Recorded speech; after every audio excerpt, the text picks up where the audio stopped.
Not only is it freezing outside, but it is freezing in the world of connected smart homes. I don't believe any of this. Wow. Yeah. It's pretty big news. Yeah, supposedly Amazon, Google, and Apple are all just going to become chipper buddies and make things cross-compatible with some sort of standard that isn't fully defined, but they're going to work on one, and then it's just going to happen. Yeah. Right. So I think I should have probably put this in my post. I didn't. I think the problem here is the timing because it will not be 2021 until we see any No. direct result of this. Like they're expecting to get the spec published by the end of next year. So that said, I mean, and I hope everybody listening or watching this knows that for the most part, I mean, if you're looking at the major players, Amazon, Google, and Apple, things interoperate, right? I mean, Yep. and by things, I mean smart devices. Smart switches, smart lights, smart alarms and cameras, and toilet seats and doggy doors and whatever else.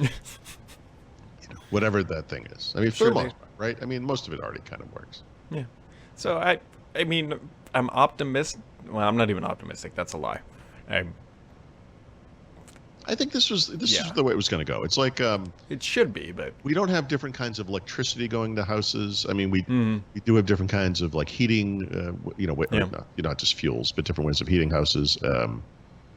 We have gas and diesel sort of still. I guess there are these things, and obviously when you have differences like that, it causes interoperability problems no matter what you're talking about. So this is about communications, specifically communications over internet protocol, using a variety of means, right? Wi-Fi, cellular, et cetera, et cetera. So I think the interesting part about this to me is Google is donating essentially two of their technologies to it, one of which, I think both of them are open source, but it doesn't matter. They will be now. And that these will be together another method by which these devices could communicate. I think it's just, I mean, I suppose it's about, I was going to say, I guess it's about two things. It's communication inside the home, but it's really about being able to reach those devices no matter where you are too, right? I think that's the big part of it. So it will only be a matter of time before the Chinese and the North Koreans are hacking our home smart home. It's bold of you to assume that hasn't already happened. Exactly. Well, now they'll have a standardized way to do it. Once they get in, they can just ping pong around.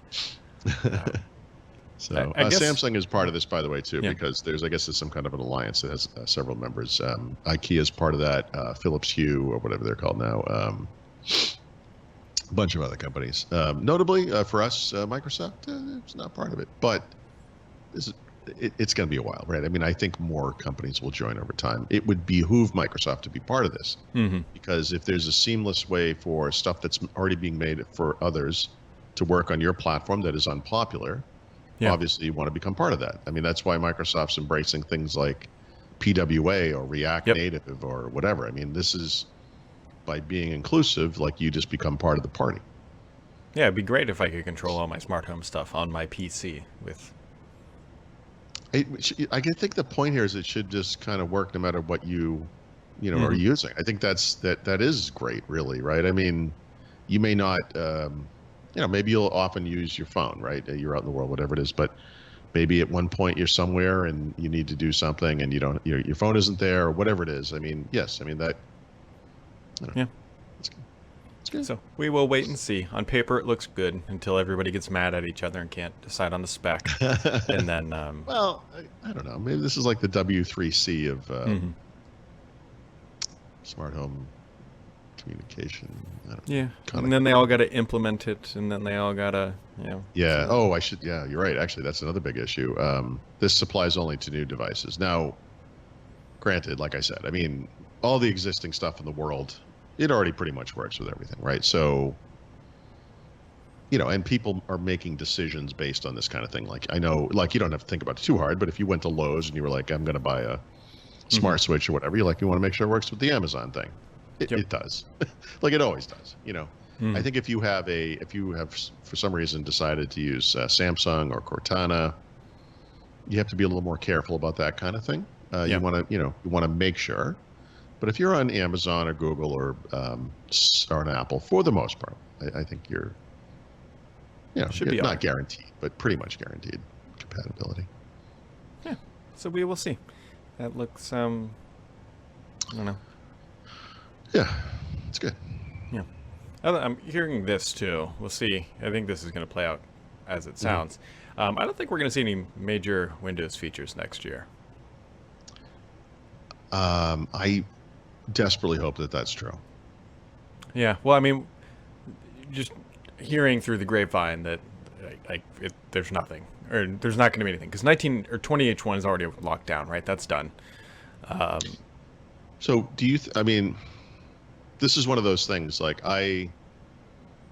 okay, 20H1 is already locked down. We know it's not a big deal. Mm-hmm. It seems like that would be the one where the first half of the year is when they would put a bunch of stuff in it if they were going to. So Yep. what you're saying makes tons of sense. But if Yeah. you can kind of Monday morning quarterback it a little bit, we also know that Windows 10X is coming next year, and they've done work to enable dual screen experiences, blah, blah, blah, whatever. So maybe a lot of the, I don't know, effort that has gone into what's happening next year is kind of based around that.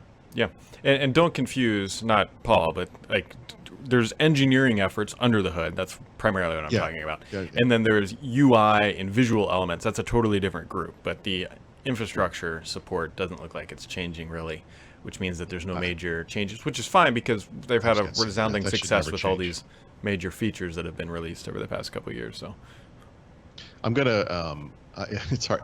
I'm gonna pick up I was doing that programming Windows series, and I kind of ended it right as .NET was beginning. I'm gonna be picking that up again soon. And one of the really fascinating things that I read just maybe last night or the other day was from someone who worked at Microsoft during the Vista days. And it's funny because I sort of remember this. I sort of have an understanding that this is what happened. But remember, with Longhorn, there was this really big push for this kind of database-backed file system called WinFS. It was going to be like the biggest thing in the world. All the advantages of relative databases and blah blah blah. And then they changed how Longhorn was going to happen. They were going to backport all that stuff to Windows XP, Windows 2000, even whatever the supported versions of Windows were at the time. So WPF came out of Longhorn and became like a thing by itself, WCF. And then WinFS was the other one. And then they released a couple of betas. You could get it on like XP and whatever it was. Yep. And then eventually it just kind of disappeared, right? And WinFS was like the dream, this object file system. Microsoft, Bill Gates, they had been talking and thinking about this stuff since the early 1990s. So what happened to it? Why don't we have that kind of thing? And it's because we don't need it. Like the existing file system, you can index it, and searches is super quick. yeah, And it's really interesting because they spent decades trying to get to a database, and they were like, we don't even need this thing. And Apple came out with it, and Tiger, remember the instant search thing, and Vista, I can't remember off the top of my head, but I'm sure it came out. I'm sure it was in Vista, and I'm sure Apple accused them of copying them or whatever, which is nonsense. But ultimately, sometimes you spend a lot of time on things like this, and you don't really kind of need it, when you get to the end. And I don't know. I feel like we're just repeating history here. What is it? Like people want like a new file manager in Windows 10 or something. Like we should have a UWP file manager for some reason. And it's like, yeah, I mean, maybe, but like, are we really going to change the infrastructure of this product? I mean, is there any? Yeah. I don't know. It seems like the big efforts are getting it running on ARM, which is a big deal potentially. Although I think the big stuff on ARM is going to happen elsewhere. Sorry, guys, but I think ARM makes sense on mobile-first experiences, and that means smartphones and tablets, and Windows PCs are kind of tough, but we'll see. Yeah. And then just the UX stuff, which is the dual screen experiences, like from Neo and Duo. I mean, like that's what's the big effort? Like, can you think of anything at Windows is like if you could change anything like major, like what would you if you had to blow something away and start over from scratch? Like what would it be? Like what would you even do? Yeah, that's a good question. I don't know. Yeah. Back in the day, I mean, like again, not to keep harping on this Longhorn thing, but I feel like it was so exciting because everything was going to change. I don't think any of us ever sat back and thought like, but why is it changing? Hmm.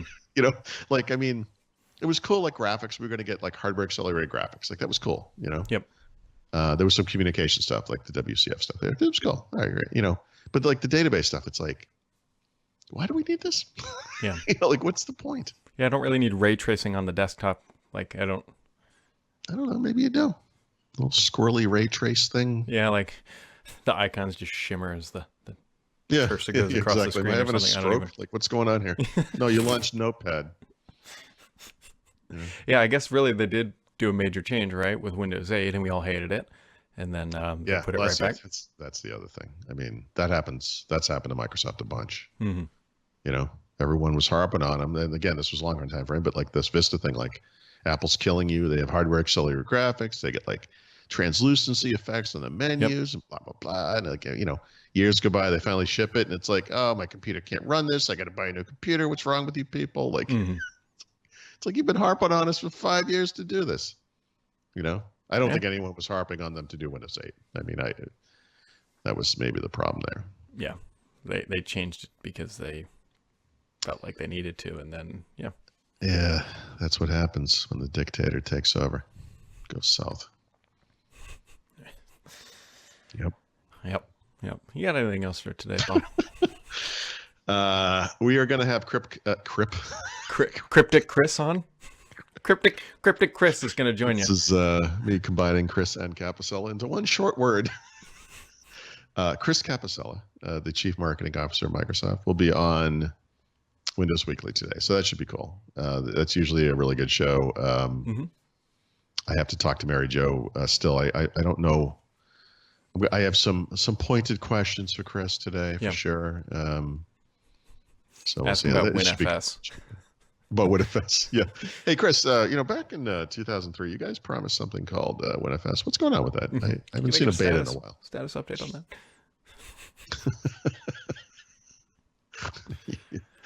Yes.